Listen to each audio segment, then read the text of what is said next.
Hi, my name is Talia. Welcome to Talia Nerds Out.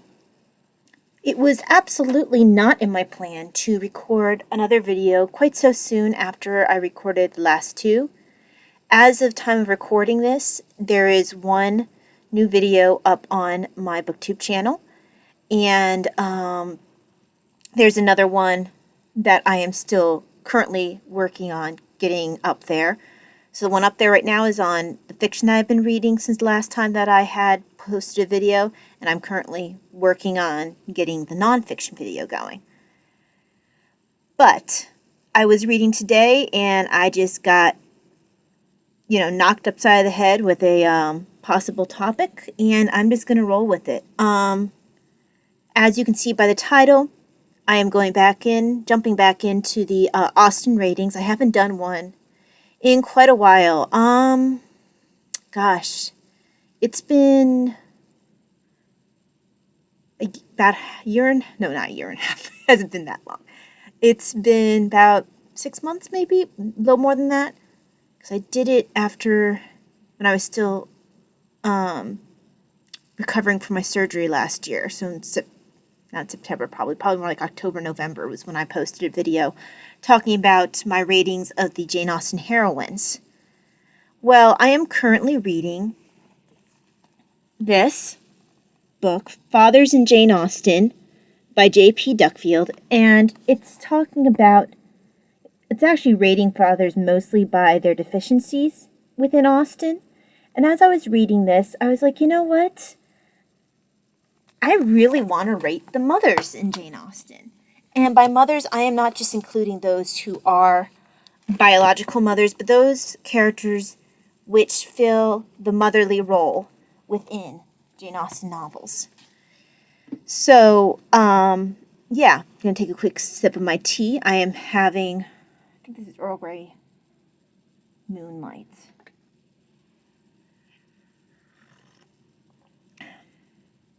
This is the logo for my knitting podcast with my mom. My dad's art. Oh yeah, I was talking about my dad's artwork the other day. That's my dad's artwork. Okay, and actually you guys wouldn't have seen the video talking about my dad's artwork because it'll probably go up after this one. But anyway. So yeah, topic is Mothers in Jane Austen, rating of that.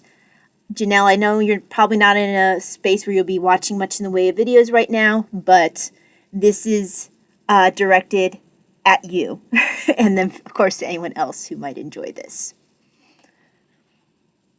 Okay, so I have a list of about 15 mothers or mother figures. This is not inclusive of absolutely every mother in Jane Austen. So people like Mrs. Clay, who you don't really see her within her mother role. People like Catherine Morland's mother, who you really only see briefly at the beginning and the end. And I don't really feel like she has a huge effect on things. Oh, I think I'm missing someone in my rating here.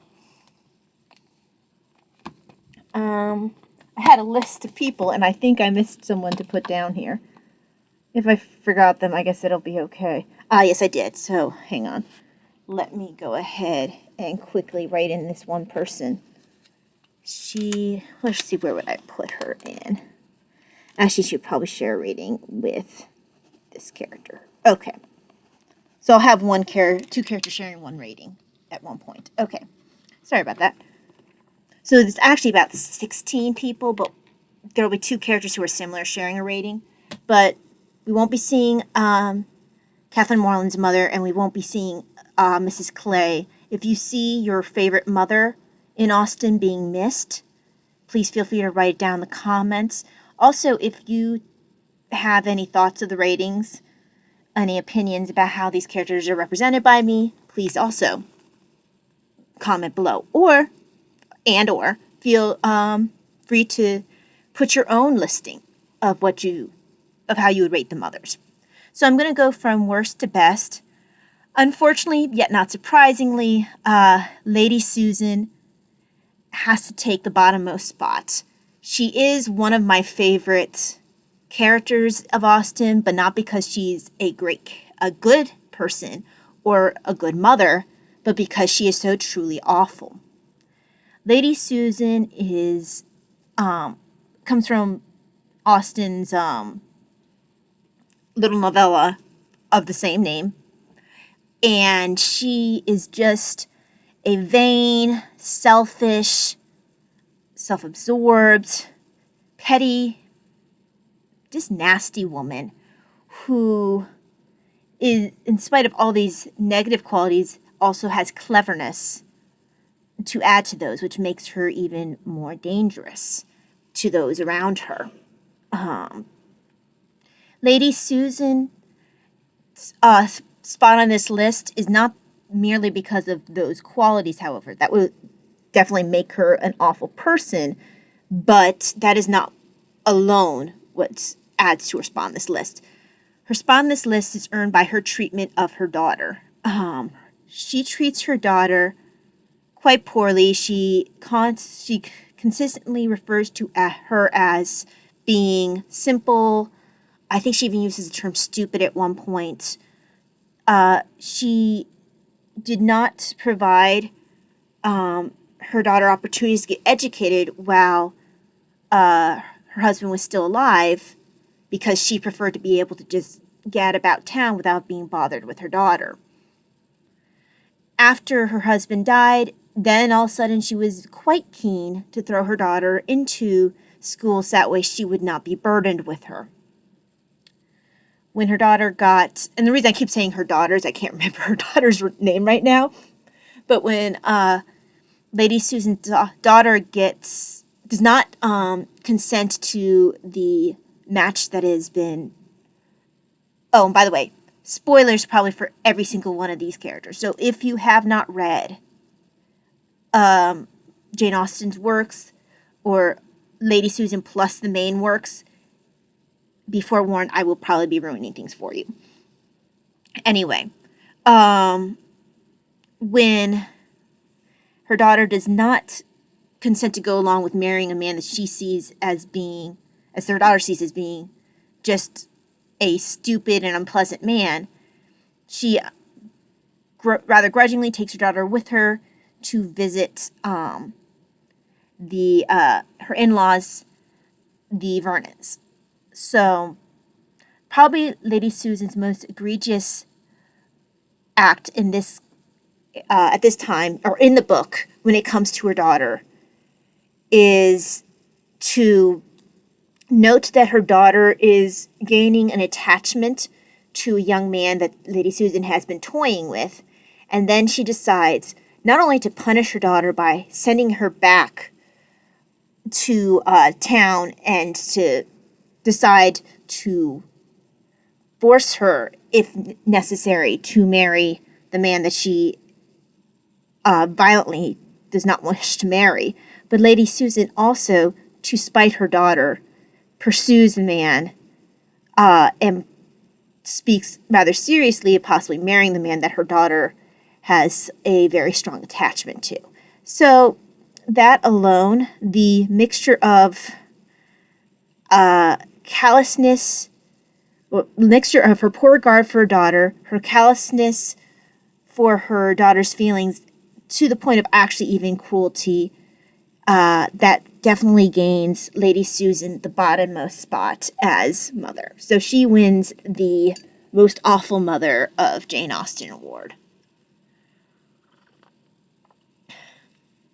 So the next on my list, so just a little bit above Lady Susan, would be Mrs. Ferrars.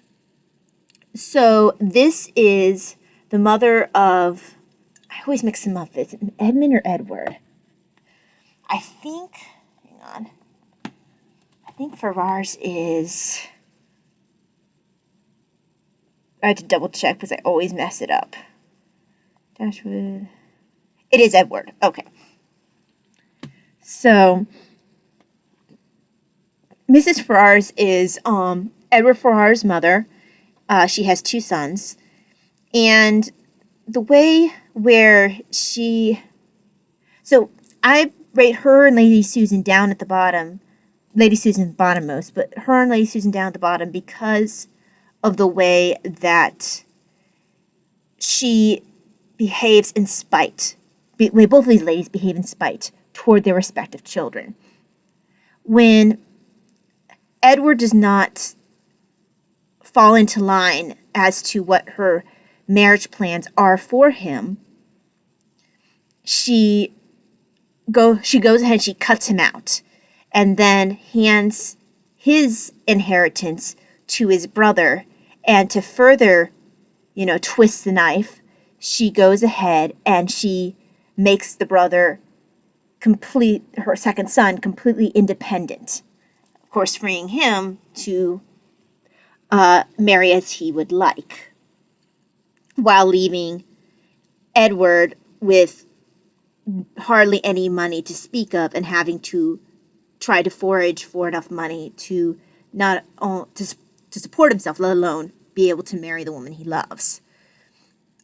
So this lack of concern and her inclination not to forgive Edward for what she considers a slight and his disobedience, this is definitely what puts her just above Lady Susan in the most awful mother list. So then I would probably put Lady Catherine de Bourgh. And the reason why I would put Lady Catherine de Bourgh as being better than Mrs. Ferrars or Lady Susan is that one could argue that she has at least some desire to see her daughter, I believe her daughter's name is Anne, see her being well settled. Whether or not she's interested in her daughter's happiness is hard to judge. I know she at least is focused on status, and that is seems to be her main focus and her main drive in setting up the Darcy Anne match. Well, like I said, I'm not so certain about her desire for her daughter's happiness, but since her daughter does fall into her mother's designs, it does seem at least that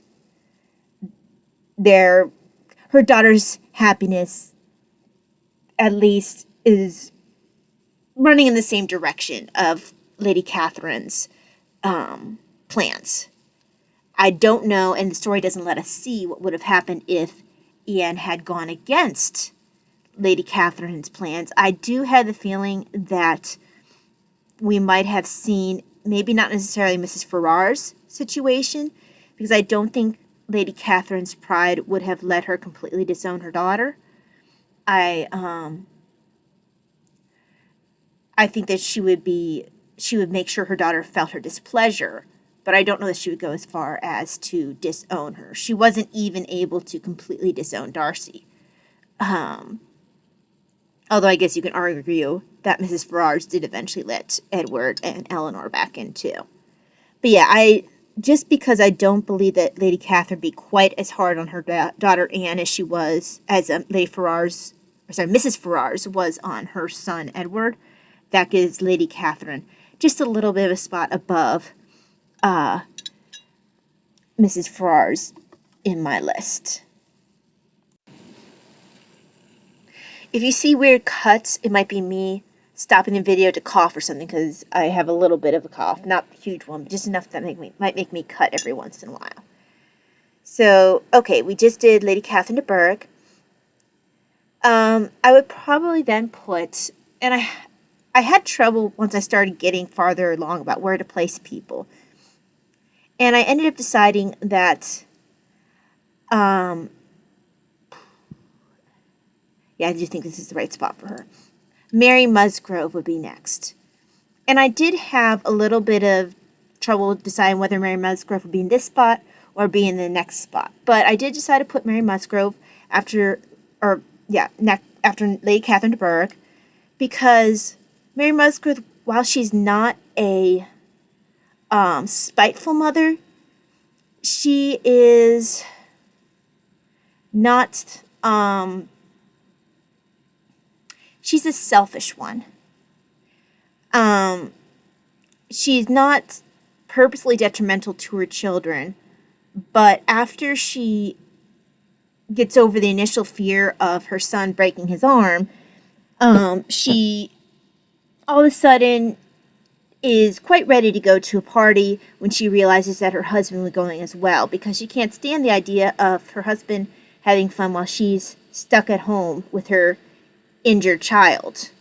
And she's perfectly happy to let Anne take over her duties of staying with her 6th child so that Mary can go off with her husband Charles. Mary is all, dramatic and upset when something happens to her son. I do believe there is some actual worry for him, but I think a lot of it is her getting caught up in her own sensibilities. She's very dramatic. She's always someone who thinks about how any given moment affects her. So I'm not sure how much after a certain point her dramatics about her son's injury have to do with her own kind of wallowing in her own sensibilities versus thinking about how much pain her son must be in. Like I said, though, I think it did start off from a place of true concern before she ended up getting more focused on herself. Mary also had, besides being a very selfish person and self-absorbed person, Mary also proves herself to be quite ineffectual as a parent. She spoils the children, just basically gives in, and honestly, I get the impression that she would rather give the children their own way than have them disrupt her. She imagines herself to be sick. That's at least the idea that Austen gives. And the fact that Mary can imagine herself to be sick one moment and then be up and about and doing whatever the next inclines the reader to believe that Mary is malingering. There does not seem to be any actual indication that Mary has anything truly wrong with her.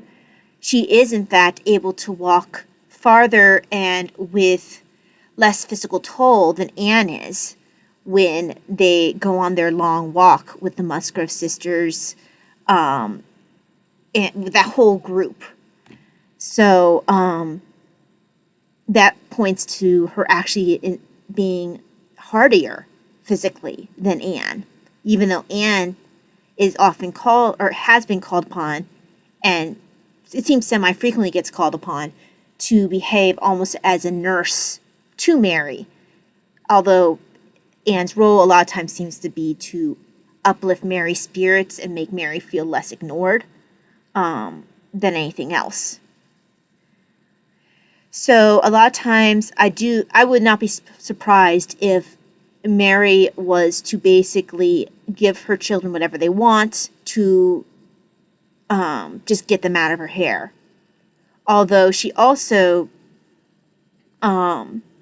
feels flattered about any attentions to her children. I think of when the Admiral and his wife, and I can't pull their last names out of my head, Admiral Croft. When he and his wife come to visit and Admiral Croft is playing with the children, Mary sees that very much as a compliment towards herself. So everything that has to do with Mary as a mother, even though there is no maliciousness in it, it is very much focused on herself, which definitely earns her this spot in the rankings.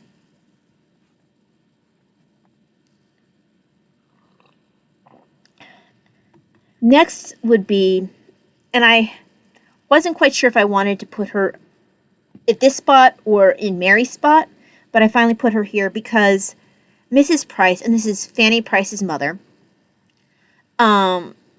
I think what earned her this spot rather than the previous one was the fact that she is not completely selfish. She does have some of that, but she is very much devoted to the children at home. She definitely plays favorites, which is not cool. She favors her youngest daughter and then her boys, particularly the boys that are entering the Navy. But Fanny and the daughter just under Fanny's, so that would be the second oldest daughter, they basically are ignored or kind of, just kind of set to the side. They don't get the same attention. Now, granted, Fanny hasn't been living there, but still, her sister, who has been, still does get kind of looked over in favor of her brother's entering the Navy and for the youngest sister. The other thing about Mrs. Price is the environment she creates within the home. And that is one of just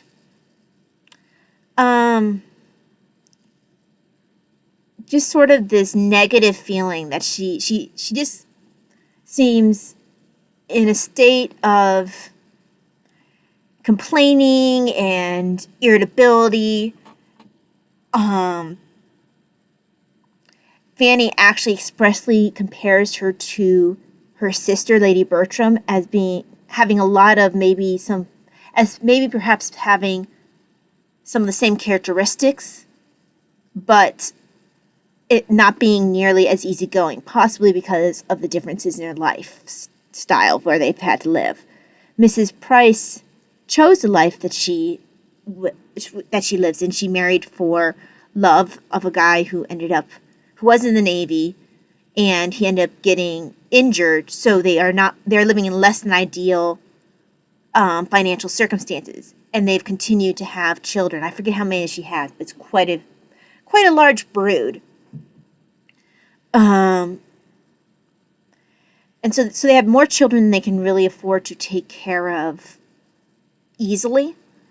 And she quite easily parts with Fanny to make the financial burden easier. Now, I don't take this against her as being a poor mother or anything like that. She was providing Fanny actually a better circumstance to live in, as well as making life easier for the other children by taking away one more mouth to feed. So I don't count that one against her. What I do count against her is the favoritism and the fact that she is teaching. She doesn't have any discipline within the home. The boys run all over the place. They're loud. And this falls to the father as well. But the children run all over the place. It's loud. She's constantly complaining about the servants. She just no discipline of any of the children. But it just creates a very negative environment because she just never seems particularly happy, and she doesn't really try to hide that from the kids or try to keep any sort of order in the home. So it's where she does not have the level of self-absorption of a Mary Musgrove, or selfishness and spitefulness of some of the mothers that have been listed earlier.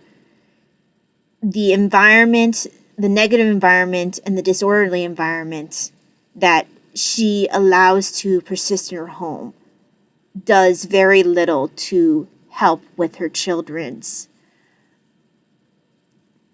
ability to grow into the best that they can be. It can stunt them emotionally as they grow up and put them at risk of becoming very much like her, with very small-minded.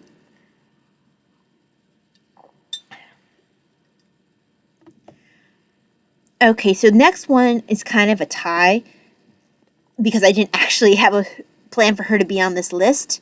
Although, no, I'm going to keep them in a tie. So, in the number 10 spot that I have here, I have Lady Bertram and Mrs. Allen. And the reason I put them together is, first of all, I forgot to put Mrs. Allen in it at the beginning. And second of all, they actually are kind of similar characters. Mrs. Allen comes from Mansfield Park. No, wait. Sorry. Lady Bertram comes from Mansfield Park. Mrs. Allen comes from Northanger Abbey. So in Northanger Abbey, Mrs. Allen is the female half of a husband-wife, a married couple that are going up to Bath, and they take Catherine Morland with them, with her parents' permission. So their role is to behave as... Actually, you know what? Halt there.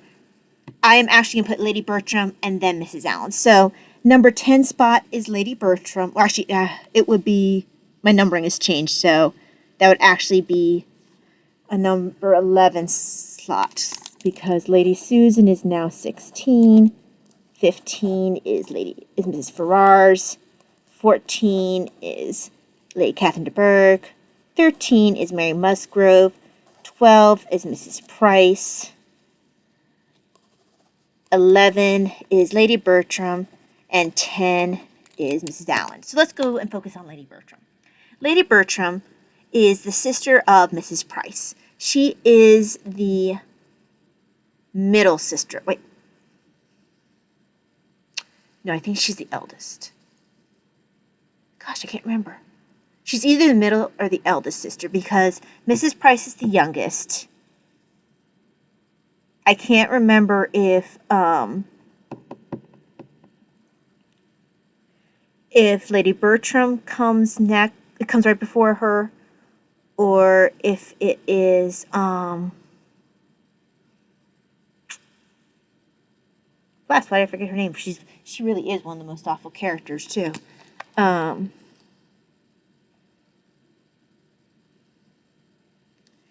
Sorry, it's gonna bother me, guys. Sisters in Mansfield Park. I just want to see their birth order.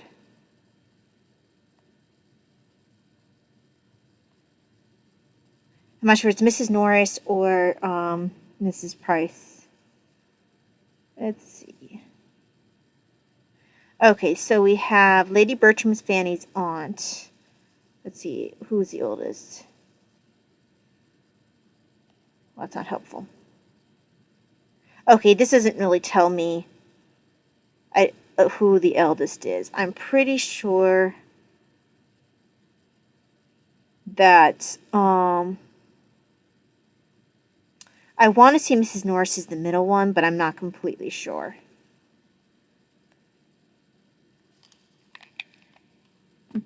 But anyway, Lady Bertram is Mrs. Price's sister, and Fanny describes them as being similar physically, but as Lady Bertram being more easygoing, good-natured, and that could possibly be because of the difference of their lifestyles. Lady Bertram is married to someone who has good finances. He has a title. I don't think it's a baronet. I can't remember what his title is. But he, anyway, as a mother, she's not spiteful, but neither is she particularly effective. She doesn't provide a negative environment the way Mrs. Price does, but she's just sort of there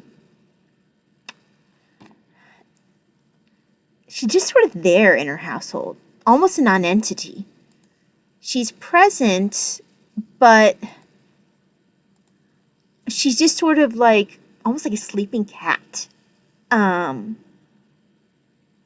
a sloth. She's just sort of there. Maybe one of her pugs, her sleeping pug. Her focus is mostly on her pug, and just on wanting to have just sort of a feeling of sleepy happiness, sleepy contentedness. Any sort of worry, she doesn't know how to handle it. She always has to have someone else handle her worries for her. She is essentially a self-absorbed person, but because that self-absorption does not give the same negative does not have the same negative effect on those around her as that of Mary Musgrove or any of the other mothers listed previously.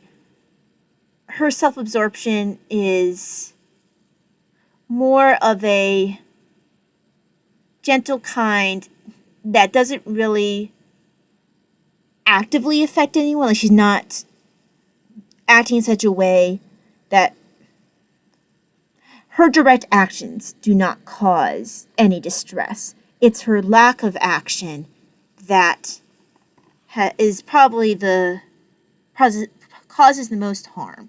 She does not go about to harm anyone, but because she does not exert herself to improve her daughter's minds or their behaviors or anyone else in the household, she just sort of goes along with the flow. So her children, when her husband is not present, are able to basically do whatever they want, with Mrs. Norris really being the only potential governing person. And that's considering that Mrs. Norris is an enabler, particularly for Maria. That's not really saying much. Lady Bertram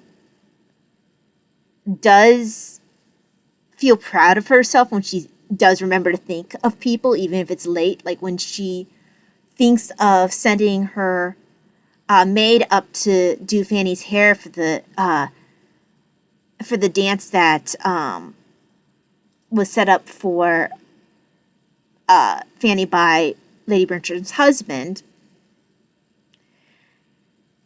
She's really proud of herself and mentioned several times how good it was that she sent her maid up to help Fanny with her hair, even though Fanny was already quite done by the time the maid made it up there.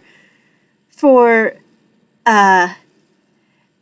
Lady Bertram, this was a big deal. She didn't usually have that much.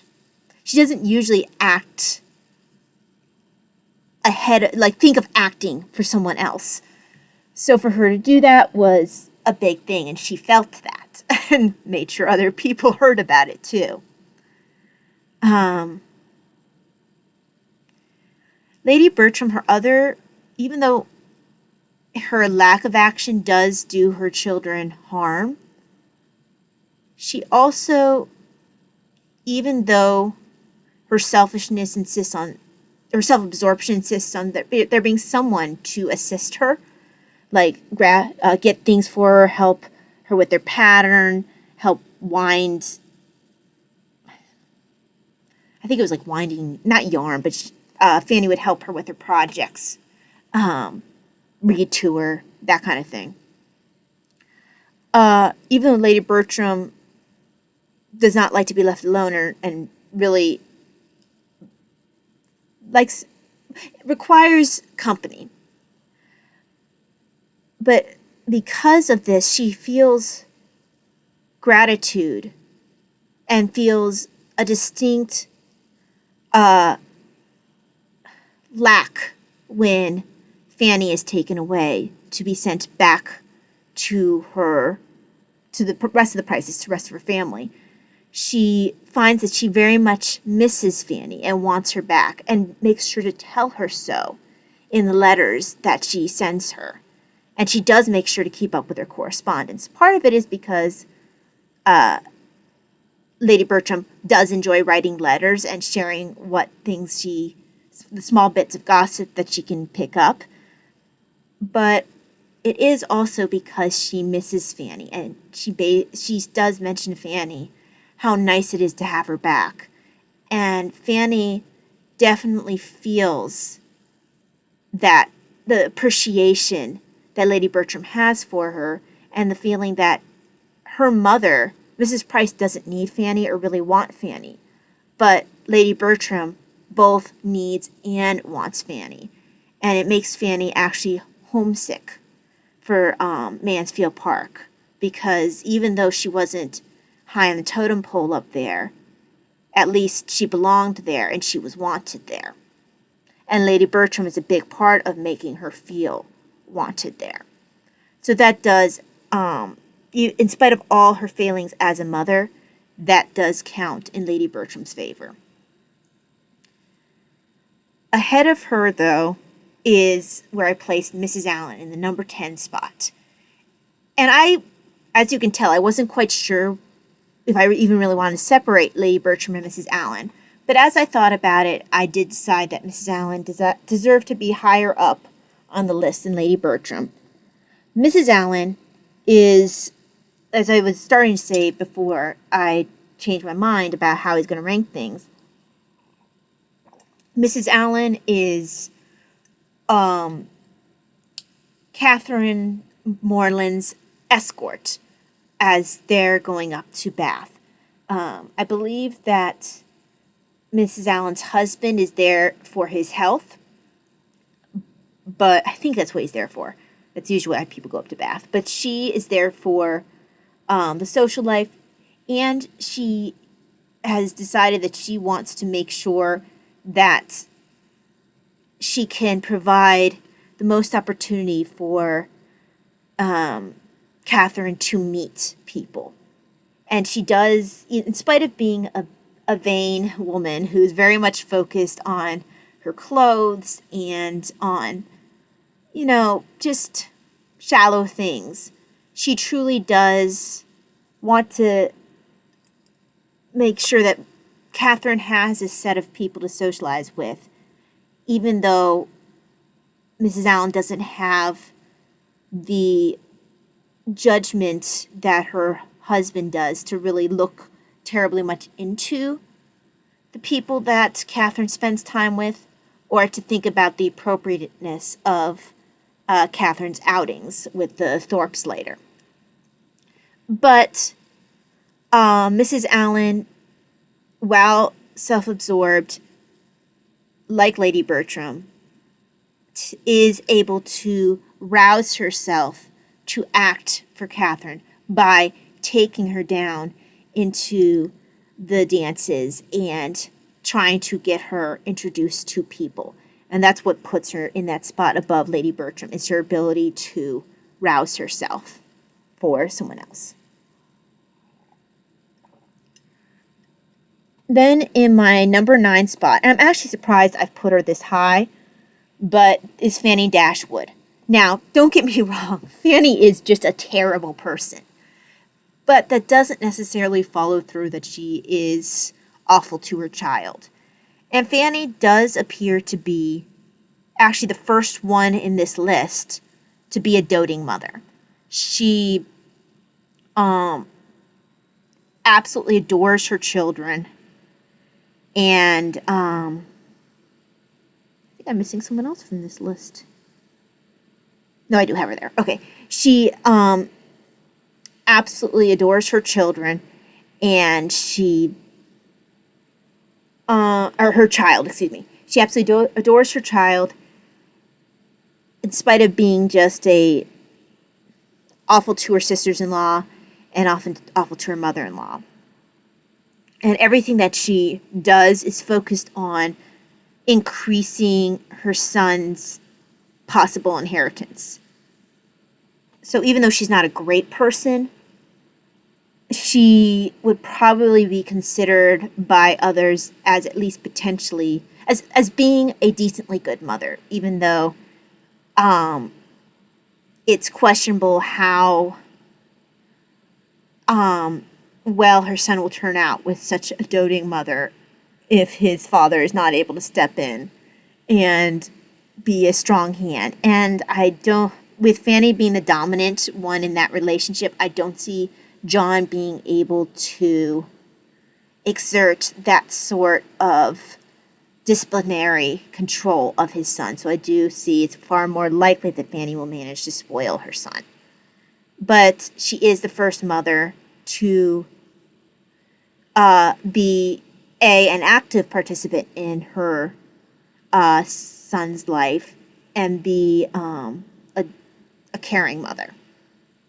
Oh, and the reason why Mrs. Allen's on this list pack of step is she's one of the mother figures, while not actually being a mother. Okay, so back to Fanny. I think I covered everything for her. The next one on my list is number 8, Isabella Knightley.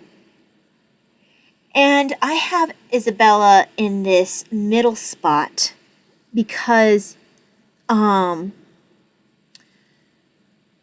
she is definitely a very doting mother, she doesn't provide she isn't an awful person the way Fanny is. And not nearly as cutthroat in attempting to get her son, her kids, everything. She's not trying to grab inheritances for her children or anything like that. Her issues lie in her hypochondria and that she is overly anxious over her children's health. Now, thankfully, unlike Fanny, she is balanced out by her husband, who I actually think is also named John. This is Mr. Knightley's younger brother. So Isabella, while being a doting mother and a hypochondriac, she will likely not have the same negative effect on her children as Fanny will on her son, simply because Isabella's husband is a strong presence and will not let his children be spoiled. So I think that's all I can really say about Isabella. Number 7 on my list is, let's see, hold on. I think I'm missing someone here. Just want to check. I feel like I'm missing someone.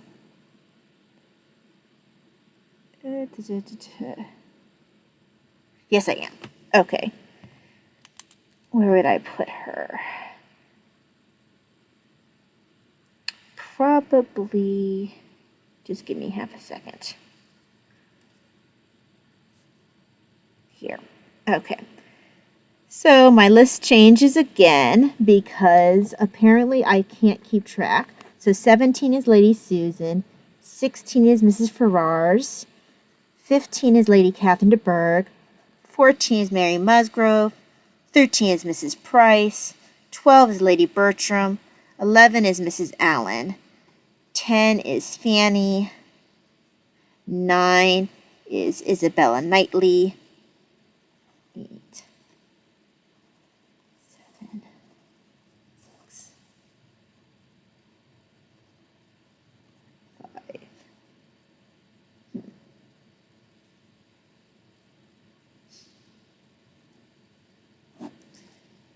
Oh. Now I'm going to put her here.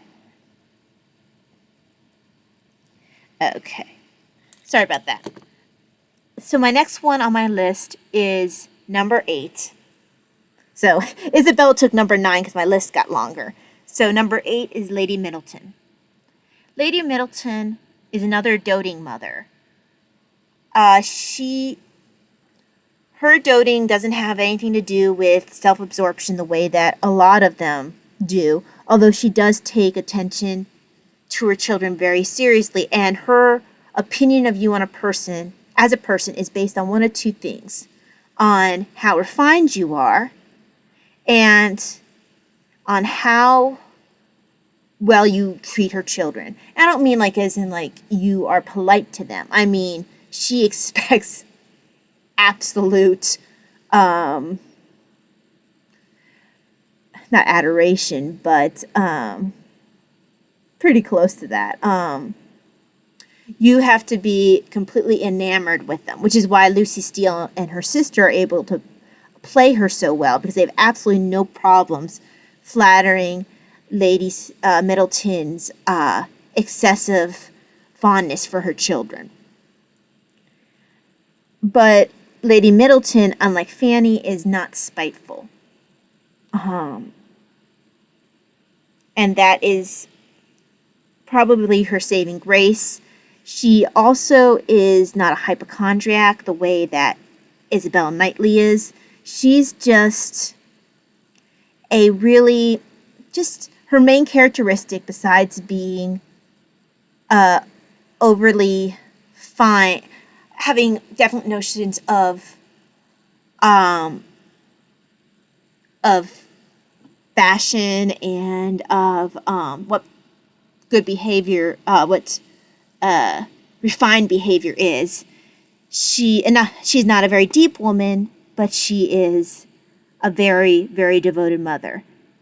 Now, her children also run the risk of being spoiled. And that's because, like Fanny, her husband is not likely to be a disciplinary influence. He just doesn't seem like he would be. So her children run the risk of being spoiled. Isabel Knightley probably, even though she's in between Fanny and Lady Middleton, it's not out of really much virtue of Isabella's own. I mean, she's a perfectly devoted mother. But if I was to just look at her, if she didn't have the husband that she did, I would say that her children would stand just as low of a chance of coming out well adjusted as Fanny or Lady Middleton's children. But because of the man that Isabella married, her children will probably turn out better than either Lady Middleton's or Fanny's, in my humble opinion. Okay, the next on my list at the number 7 spot is actually one of the mother figures. And I put in this spot Mrs. Weston Nee Taylor. As a person, Mrs. Weston is a very nice person, very kind. She appears to be sensible.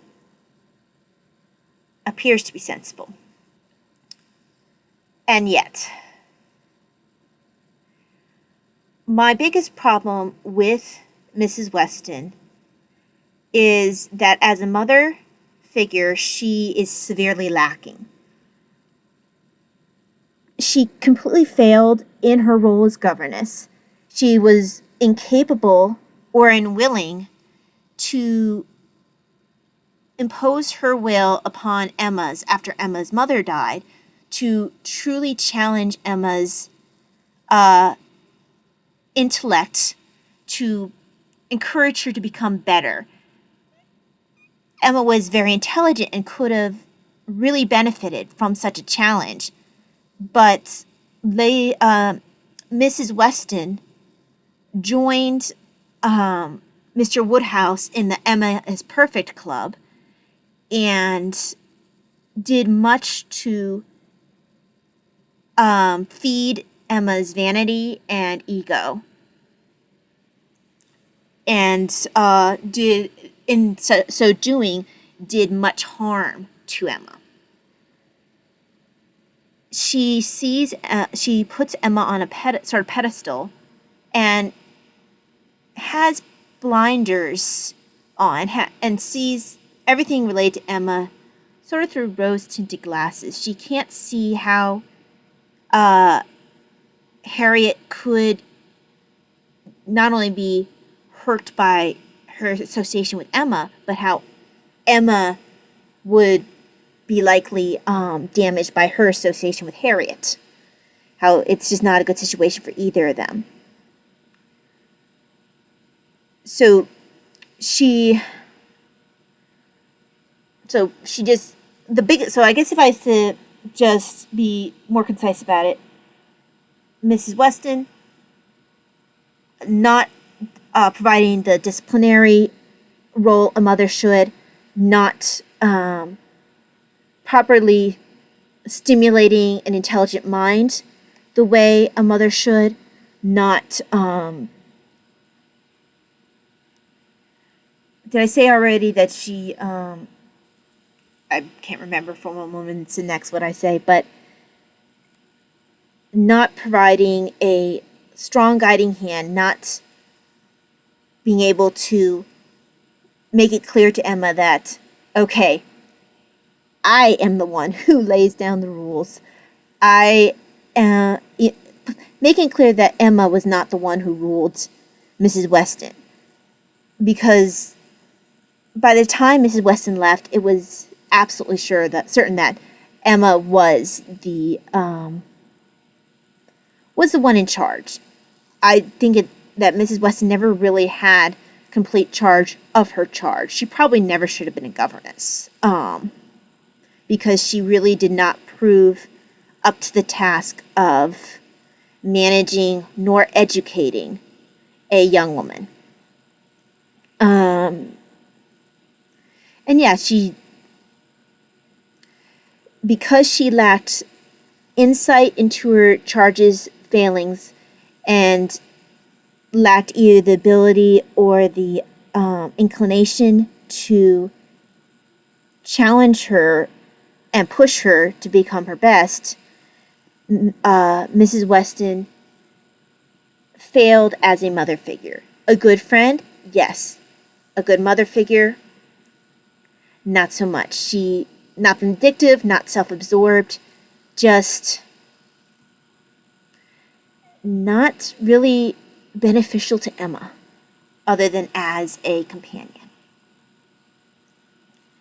And hopefully, having a child of her own will teach her to develop the skills that she did not develop while being involved with Emma's I don't want to use the word development again, when she's involved in raising Emma, but let's see.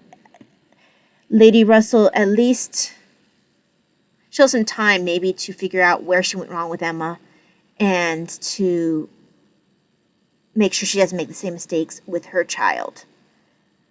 But that would involve having a certain amount of insight and seeing that there were ways that she did go wrong with Emma. And I do question whether or not Mrs. Weston can see that, because she does seem to hold Emma to such a high standard, even though she would deny that she sees only Emma's virtues and not her faults. Okay, so number 6 on my list is Lady Russell. And I really wanted to put her lower. I really did, but she didn't deserve to be lower. Lady Russell is at the spot she is because she truly does care for Anne. And even though her decision to interfere with Anne's engagement prior to the story even starting was something that severely affected Anne's life, and this is Lady Russell is, of course, from the book Persuasion. But even though she truly affected Anne's life with her advice, at that time the advice would have well been seen as sound, because Anne's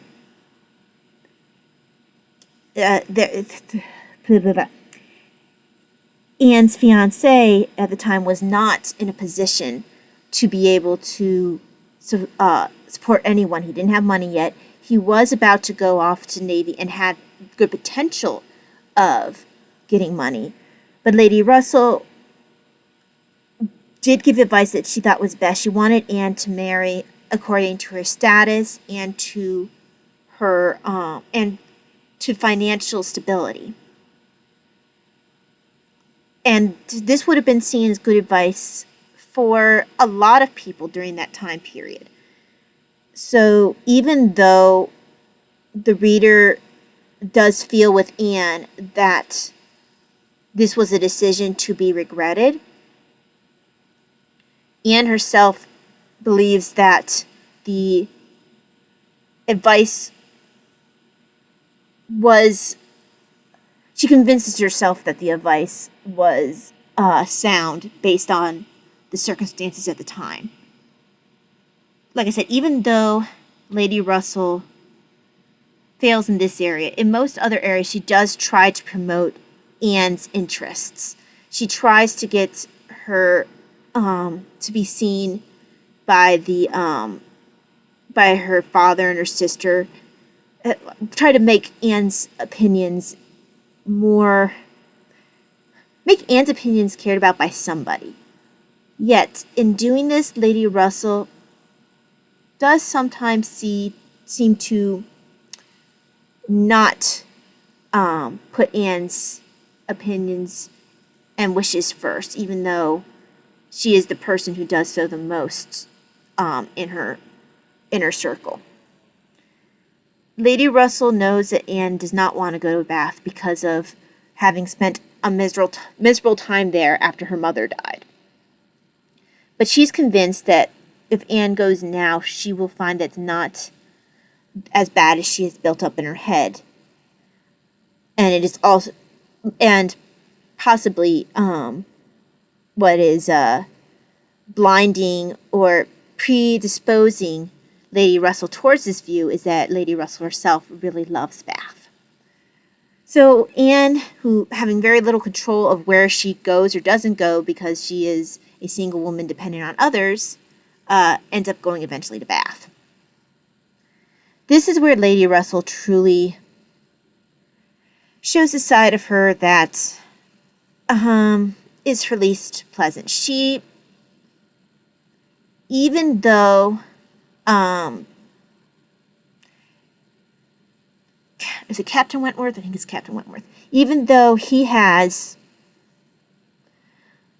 earned money when he was in the Navy, and quite a bit of money, he's made himself wealthy enough to be able to basically get whatever wife that he would desire.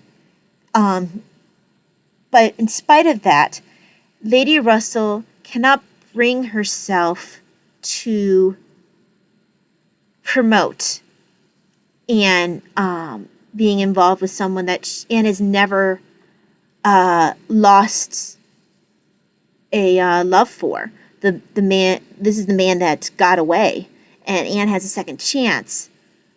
But Lady Russell goes so far as to try to actively distract Anne when she sees that Captain Wentworth is on the other side of the street.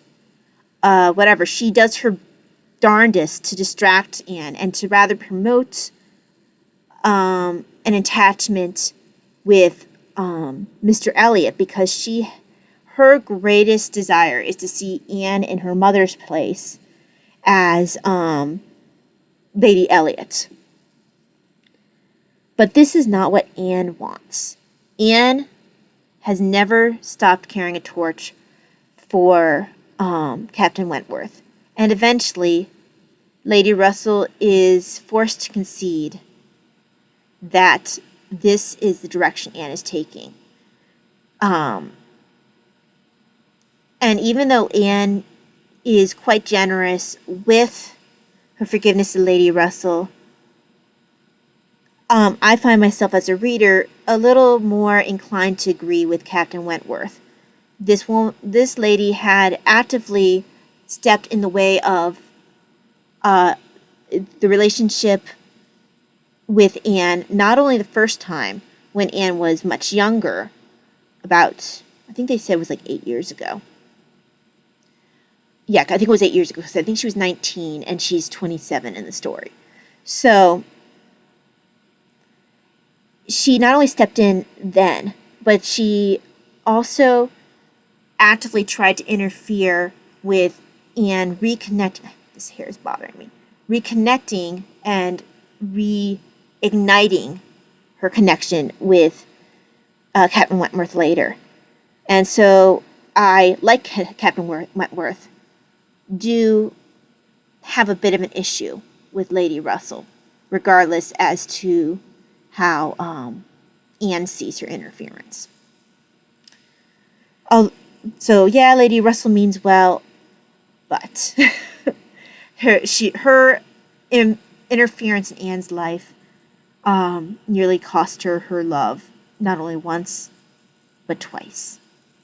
It was only because Anne eventually got to a point where she could no longer be persuaded that Anne was able to decide, this is who I want. but that has nothing to owe to Lady Russell. Okay, so, yeah, people who haven't seen this list must have been waiting for this particular character, must be surprised she's as high up on this list as she is. And my number 5 spot goes to Mrs. Bennet. Yes, Mrs. Bennet actually got to the top 5. Why? Why does Mrs. Bennet, who is, by all accounts, ridiculous, who is dramatic, who is embarrassing, and whose overindulgence of her younger daughters, particularly Lydia, nearly led to complete ruin of the family. Why is Mrs. Bennet so high up? Mrs. Bennet is so high up because, first of all, she did turn out 2 perfectly normal daughters. And even Kitty and Mary were eventually able to become at least passable, especially once Kitty was able to get free of Lydia. I think Lydia was very similar to a young Mrs. Bennet. Mrs. Bennet's failure as a mother is in conjunction with Mr. Bennet's failure as a father. So they're actually very lucky to have as many well-adjusted kids as they have, even though they are a very dysfunctional household. But the reason why Mrs. Bennet is in the number 5 spot instead of lower down is because her driving purpose in life is to see her daughters well married. So why does this give her the number 5 spot? This gives her the number 5 spot because Mr. Bennet has done very little to see to his daughter's eventual financial security upon his death. He has 5 daughters. He also has an entailed property. Add on to that the fact that he was quite sanguine in the idea that he and Mrs. Bennet would have a son eventually. And so he made little to no effort to put money aside for the possibility that he would have no son to inherit the property, and that his daughters would be forced to live upon whatever inheritance that they would get upon his death. So he ended up not having any children, and the entailed property will go to Mr. Collins, a cousin upon Mr. Bennet's death. Mrs. Bennet is actually the one who has her eye on the ball. Mr. Bennet still isn't really seeming to put much of an effort into saving money. Mrs. Bennet realizes and says frequently that if something were to happen to Mr. Bennet, she and the girls would be out on the street forced to depend upon Mr. Gardner, who I believe is Mrs. Bennet's brother, for their life, for their to live, to eat, to have any sort of comfort. So Mrs. Bennet realizes that the main way that she can see to her future comfort and that of her daughters is to see them well married. And her husband is doing very little to forward this. So she throws every bit of herself into doing this. She keeps an eye on who's coming into the neighborhood. She hears that Mr. Bingley's coming into the neighborhood. So she goes ahead and does her best to promote any of her daughters to Mr. Bingley. She catches on really quickly that Jane, as she was pretty sure she would be, has caught Mr. Bingley's eye and is his preferred choice of actually all the ladies in town. So she throws all of her focus, even though she's not the most socially adept at doing so. She's loud, she's not refined, but in spite of this lack of classiness, she is very devoted and very much focused on getting Jane settled with a man that she not only loves, but who can provide for her, and if something were to happen to her father, for her sisters and mother as well. But Mrs. Bennet doesn't stop there. Lizzie's not her favorite, but she does also want to see Lizzie well settled. She's very upset when Lizzie doesn't go with Mr. Collins. It seems at first to be, something kind of laughed at, and the reader is encouraged to laugh at Mrs. Bennet's reaction to Lizzie's refusing Mr. Collins. But, and this is something mentioned in the book that I'm reading about the fathers of Jane Austen, Mrs. Bennet can only think of the fact that how good it would have been to have Mr. Collins married to one of her daughters. It would have taken care of the entail issue. It would have stayed within the family. But because Lizzie refused Mr. Collins and really actually hurt his feelings, so he ended up searching out Charlotte Lucas, Mr. Collins has married outside of the family, and it is guaranteed that the Bennet ladies will not have this property after Mr. Bennet's death. And at that point, it is a really big deal because none of the girls are married at that point. Mr. Bingley, very soon after, ends up leaving. I can't remember if he's already left. Regardless, they're in for a hard stretch where it looks like Jane has lost Mr. Bingley, and none of the other girls have any matches lined up, and they have just lost Mr. Collins. So Miss Bennet has good reason to be upset, even though she is very dramatic and very difficult to deal with in her emotions. But she has good reason for her emotions. Mrs. Bennet, like I said, her intentions are good, and eventually she does see her two eldest daughters married off well.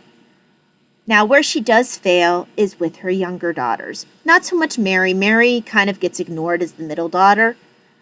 She doesn't go out of her way to make Mary, to treat Mary poorly or anything. It's just that Mary doesn't get as much attention. She's kind of the awkward one, and Mrs. Bennet just doesn't focus as much attention on her. Her two younger daughters, though, are probably a lot more like what Mrs. Bennet was like when she was younger, particularly Lydia. And they share their mother's love of the officers. So she encourages their absorption and infatuation with the officers. And she sees little need to rein them in. And with Mr. Bennet doing little to rein them in, the girls run wild. She does what she can to encourage the girls going, or them all even going to Brighton. Eventually only Lydia goes. And then catastrophe follows. Mrs. Bennet recognizes, once she realizes that Lydia is not married, she is beside herself. She knows that the girls are unlikely to find any match after this point, and that Lydia is most likely lost. Now, Mrs. Bennet, in typical Mrs. Bennet fashion, once she realizes that Lydia has been found and Lydia will be married, she doesn't see it as different than any other marriage, and is really confused when Mr. Bennet refuses to treat Lydia's marriage as just as a good thing as if Jane had gotten married to Bingley, which at that point they don't know is a possibility because Bingley appears to be lost to Jane. So Mrs. Bennet doesn't see the difference between one marriage or another. She doesn't, since the end result has been achieved, she doesn't see anything. She forgets all that was wrong with the way that Lydia caught her husband. The important thing for Mrs. Bennet is that Lydia is settled in. And now, by the end of the book, she has 3 daughters married, and the future of her and her remaining single daughters has been secured. So Mrs. Bennet is a completely ridiculous, dramatic, and very difficult person to live with. but she is also someone who does hold her daughters and her own well-being close at heart, and she, besides that, is an active participant in doing what she can. She actively does what she can to promote their future well-being. She isn't just a bystander who recognizes the issue, unlike her husband, who he acknowledges, and he even says multiple times, well, you guys are going to end up in the cold if something happens to me. He treats it as a joke. She doesn't. And she goes ahead and she's like, okay, this is the issue, and I'm just going to have to find matches for the girls because otherwise we're out in the cold. So Mrs. Bennet gets another 5 spot because she is a mother who, in spite of her hypochondria and her self-absorption, or her self-absorption, but it's not even purely self-absorption. She is a hypochondriac, and she is dramatic, but she does truly want to see her daughters happy and well married. So that is what gets Miss Bennet the highest spot. She failed her daughters in way of proper education, or in discipline, particularly in regards to the youngest daughters, but her dogged pursuance of appropriate matches for her daughters, particularly elder two, covers over a lot of sins for her, because she saw something that needed to be taken care of, and she took care of it. To make sure that she and her daughters would be more secure in when it comes to her husband's eventual demise. Okay, so my number 4 spot, and this was hard to decide if I put Mrs. Bennet here or Mrs. Jennings. And I put Mrs. Jennings here because Mrs. Jennings, while she is also another character who can be embarrassing, it's merely that she has a kind of humor that can be, it's loud, it's raucous, but she wants to see the young people around her have a fun time. She likes teasing them about matches. She she just is that kind of person who wants to see people around her happy. And she really is you would think that she was actually related to her son-in-law. I think it's Sir John Middleton. I want to say he's a John as well. There's so many characters who are John. But you'd think that she was actually the mother of her son-in-law versus her daughter, because she's a lot more like him. But I guess Lady Middleton married someone that was similar to her mother in temperament. Maybe that's what she needed. But regardless, Mrs. Jennings is a very open-hearted, kind-hearted person, and just takes anyone into her sphere, anyone into her heart that she meets. She ends up taking the I'm missing someone else on this list. Good heavens. She ends up taking the Dashwood girls in. And I will actually that reminds me. Let's see. When they, she ends up taking Dashwood girls into her heart. She takes them with her to London, knowing that not only does she want the company, but she knows that Marianne wants to go there because the young man that she likes is there. And she does what she can to try to get the girls to have parties to go to in London. She just does what she can to make sure they're amused and happy. And when Marianne experiences the worst distress that she could possibly during that trip to London, she is so sympathetic and so kind about it, in spite of the fact that Marianne is really rude and ungrateful toward her.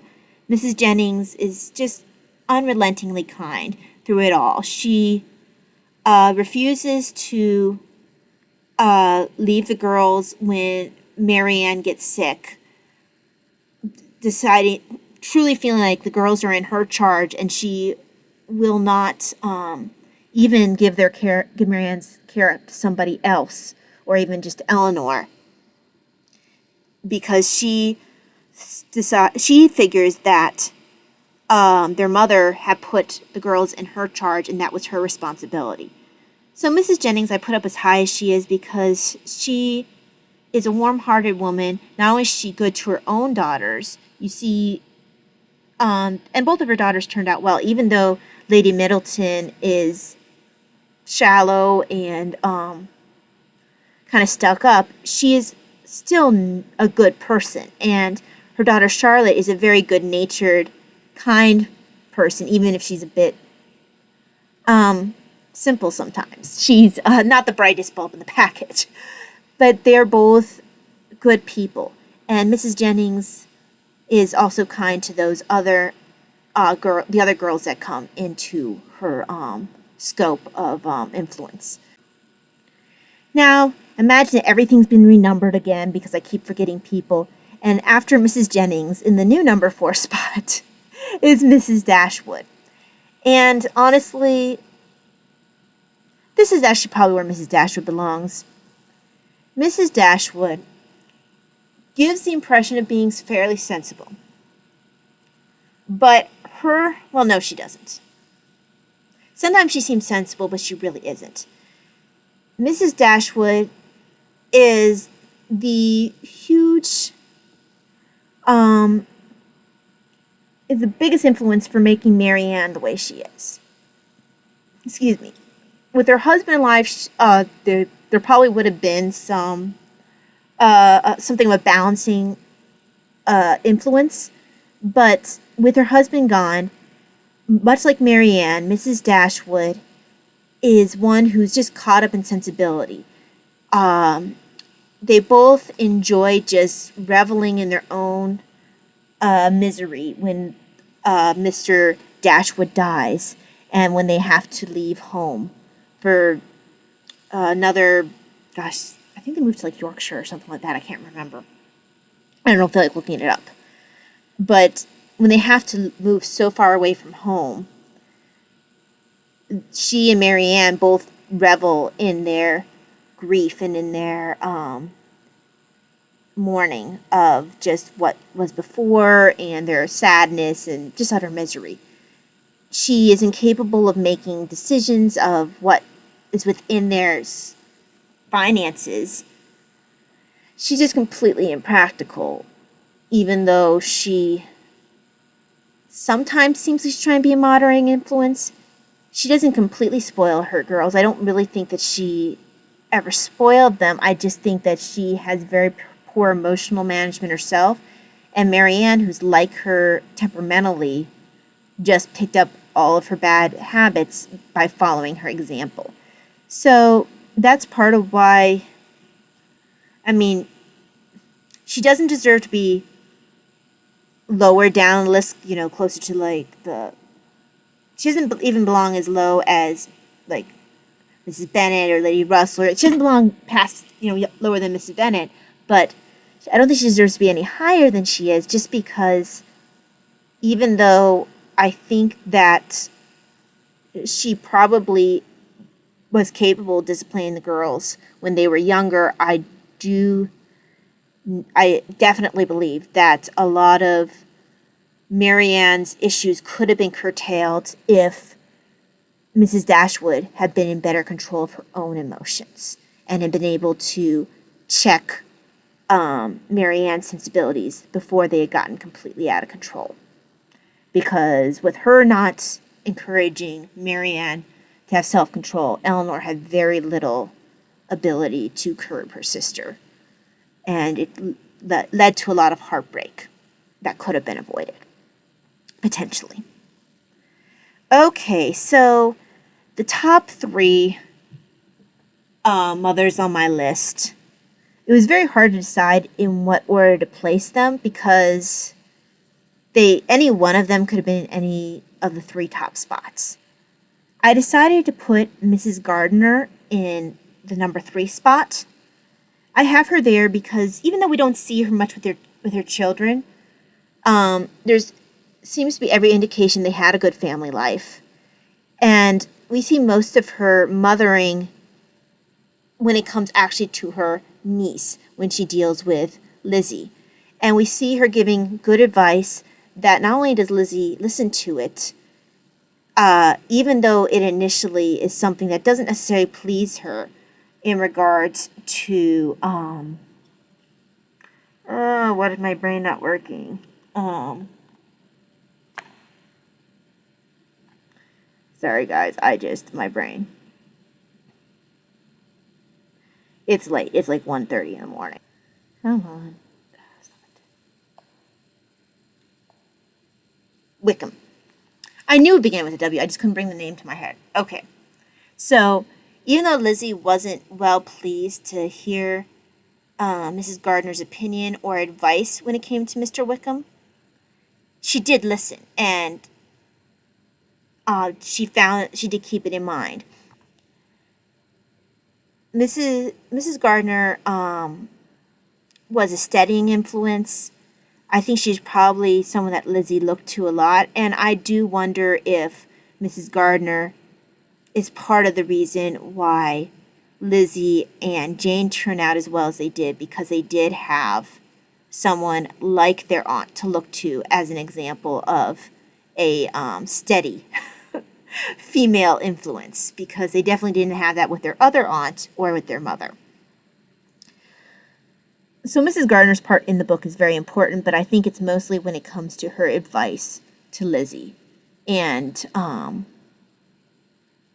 her influence on Lizzie that she really shines, and that's why she really gets the spot that she is at number 3, just for being a good influence and a good example.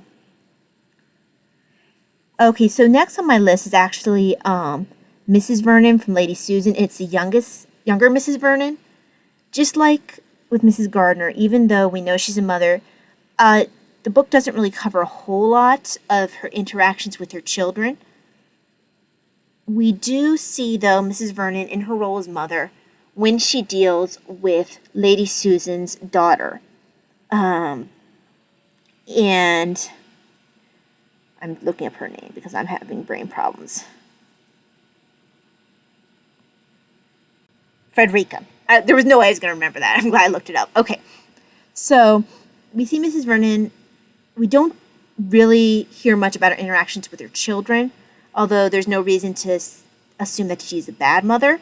I'm more inclined to think that she's a good one just by how she interacts with Lady Susan's daughter, Frederica. Mrs. Vernon is pleasantly surprised to see that Frederica is much better than Lady Susan led her and her husband to believe.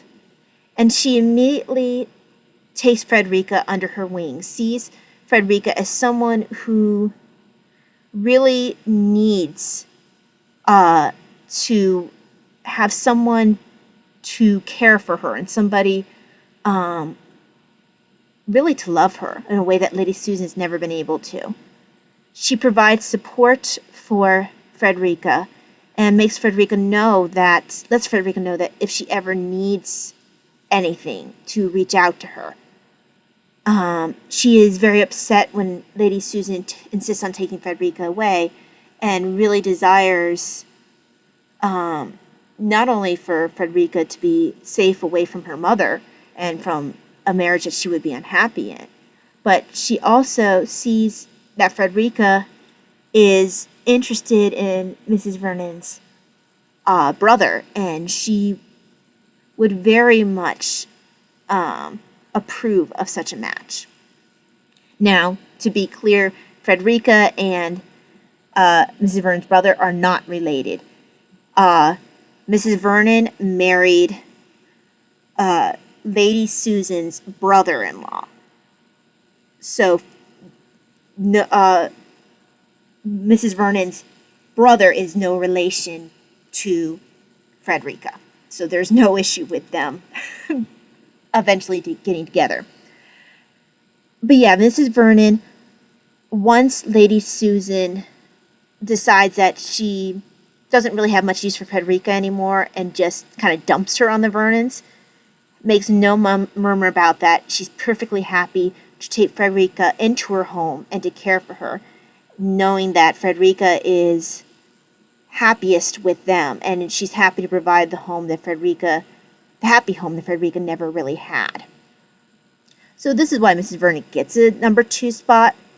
Mrs. Gardner and Mrs. Vernon probably have have similar characteristics, but the reason why Mrs. Vernon is higher up is Frederica needed Mrs. Vernon even more than Lizzie needed Mrs. Gardner. Arguably, Lizzie could have still developed as she did just because of her personality. She didn't have the same need for a Mrs. Gardner in her life. Whereas Frederica desperately needed someone like Mrs. Vernon. She had never really had someone, especially after her father's death, she had never really had someone to care for her. Her mother definitely didn't care for her. And Mrs. Vernon ended up being that rock, that support that she hadn't had for years. So, Frederica's need for Mrs. Vernon was much higher. Okay, number 1 on my list is Mrs. Musgrove, and she seems maybe like a bit of a odd choice for number 1. I have her up so high because she, in conjunction with her husband, is the first, one of the few, you could argue possibly for the Morelands as well, but we see less of them, so I don't have them on this list at all. But Mrs. Musgrove, in conjunction with her husband, are the first, one of the few families that create a normal home that you get to see the inner workings of. She is just, she's happy in her role as a mother. She accepts Anne into the fold without question. Anne is automatically, encouraged to go on outings with them. They would miss Anne when she's gone. Anne is really made to feel a part of their family, even though, and yes, her sister did marry into the family, but even though Anne did not marry into the family like had been originally hoped when Charles had proposed to her before proposing to Mary. So Mrs. Musgrove gets this spot not because she's remarkable, but because she is so remarkably unremarkable. She is normal. She's not dysfunctional. She, yes, she doesn't rescue anyone from any sad fate, but she provides a normal, happy home. She produces normal, well-adjusted children, and she's unlikely to spoil any of them. If Mary Musgrove's children turn out well, it will be because of her mother-in-law and father-in-law. Mrs. Musgrove, because of how her children are turning out and because of her devotion to her family and the fact that we get to see this devotion to her family and in her influence on those around her and her love of her children and family, she gets the number 1 spot. That was a bit of disjointed. Please let me know what you think. If you would have numbered people in the same order, I'm going to give you again the list since it's gotten, flipped around 20 million different times. Okay, so number 18 was Lady Susan. Number 17 was Mrs. Ferrars. Number 16 was Lady Catherine de Bourgh. Number 15 was Mary Musgrove. Number 14 was Mrs. Price. Number 13 was Lady Bertram. Number 12 was Mrs. Allen. Number 11 was Fanny Dashwood. Number 10, Isabella Knightley. Number 9, Lady Middleton. Number 8, Mrs. Weston Nee Taylor. Number 7, Lady Russell. Number 6, Mrs. Bennet. Number 5, Mrs. Jennings. Number 4, Mrs. Dashwood. Number 3, Mrs. Gardiner. Number 2, Mrs. Vernon. Number 1, Mrs. Musgrove. So there is my list from 1 to 18. Please let me know if you would flip anyone that list. Please let me know if you have any particular thoughts on anyone in this list. If you think any characters got a short shrift, if you think that you would personally expand on, if you like the characters where they are, but you would expand on why you think those characters deserve to be where they're at. And if you think I maybe didn't give certain mothers a spot they deserved. I tried to catch everybody, but as you can see, I kept having to add people on afterwards. I put the mothers on a sticky note on my phone, and because I was doing that while doing something else, when I didn't have pen and paper, I was missing people when I added them onto my paper list, which is why things ended up so disjointed. But yeah, I look forward to hearing your thoughts. Janelle, hope that you enjoyed this. Hope that anyone else enjoyed this. And yeah, if you have any other ratings lists for Austen that you can think of, I do eventually hope to do one on the heroes of Austen. But yeah, this was a bit of an unexpected one that was, once again, influenced by my book that I'm reading, Fathers in Jane Austen. I am enjoying that book. I would recommend it. It is a quick read. I'm probably close to 50% through it. So yeah, thank you very much for joining me. I hope that you have a very blessed day. And I will see you when I see you. God bless. Bye.